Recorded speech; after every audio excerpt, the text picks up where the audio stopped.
What is freedom? This is the last question, thank the Lord.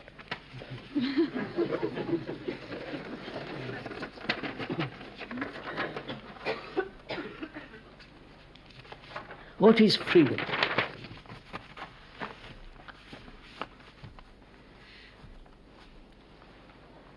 You know, many philosophers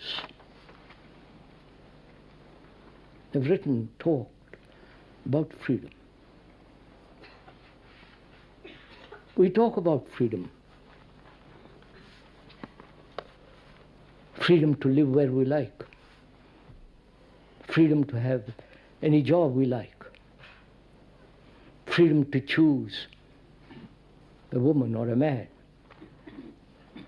Freedom to read any literature. Or freedom not to read at all. We are free. And so what do we do with that freedom?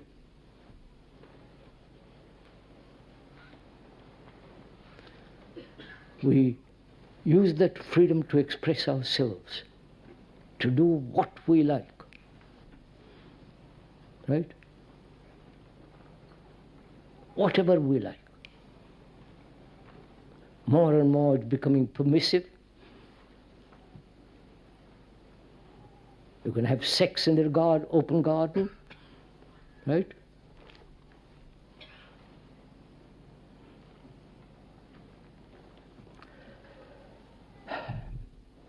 We have every kind of freedom. And what have we done with that freedom?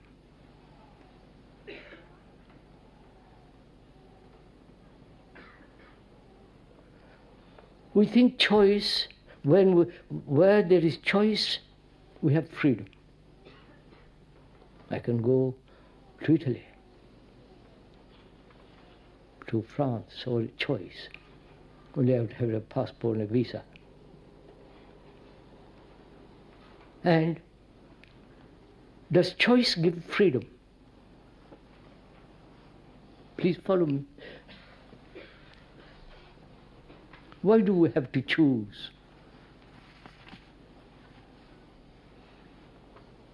If you are very clear,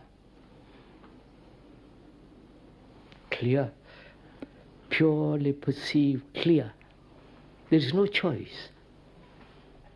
Out of that comes right action. It's only when there is doubt, uncertainty, you begin to choose. So choice, if you'll forgive me by saying so, choice prevents freedom.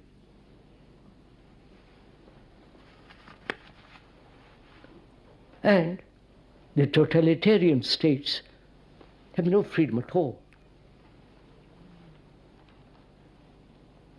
Because they have the idea that freedom brings about degeneration of man. Therefore control, suppress. You follow, you know what's happening, all the rest of it. So what is freedom? Is it based on choice? Is it to do exactly what we like? Some of the psychologists are saying, if you feel something, do it immediately. Don't suppress it, don't restrain it, don't control it, don't express.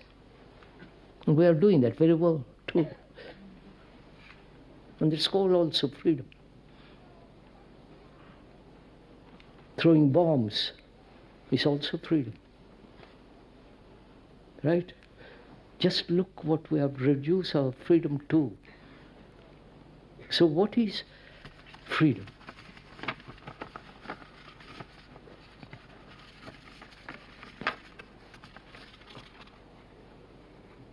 Does freedom lie out there or here?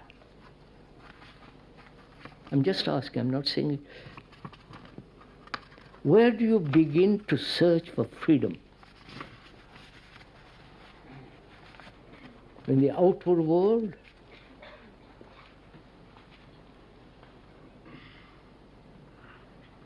Which is to express and do act whatever you like. This so-called individual freedom.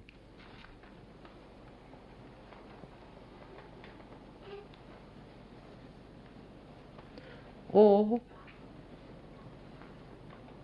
does freedom begin inwardly, which then expresses itself intelligently outwardly? You understand my question?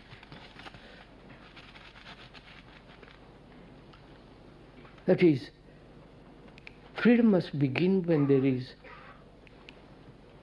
no, freedom exists only when there is no confusion. Right? Confusion inside me. When I'm seeking, perhaps psychologically, religiously, not to be caught in any trap. You understand? There are innumerable traps.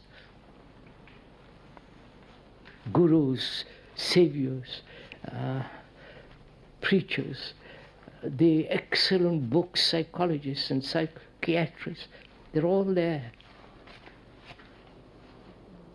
And if I'm confused and there is disorder, mustn't I first be free of that disorder before I talk of freedom? If I have no relationship with my wife or with my husband, with my person, other, because we haven't got relationship with another. Our relationship is based on images. You have an image about me and I have an image about you. And so the conflict, which is inevitable where there's a division. That's us. So, shouldn't I begin here, inside me, in my skin, in my mind, in my heart, to be totally free of all the fears and anxieties, despairs, hurts and wounds that one has received through some psychic disorder. You follow? All that, to watch it for oneself and be free of it. But apparently, we haven't got the energy. We go to another to give us energy. The psychiatrist gives us, by talking to him, you feel much more relieved. You follow? Confession and all the rest of it. Always depending on somebody else.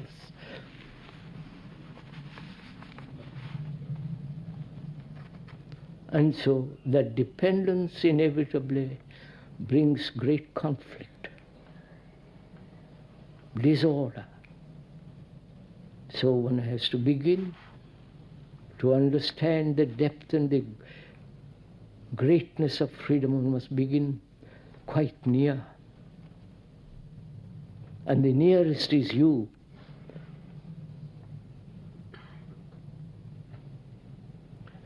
As long as there is you and me, there is no freedom.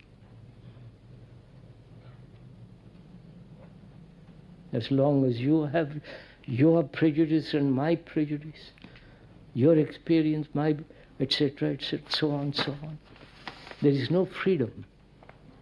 We can express, we can criticize each other, we can do all that. That's what's called freedom.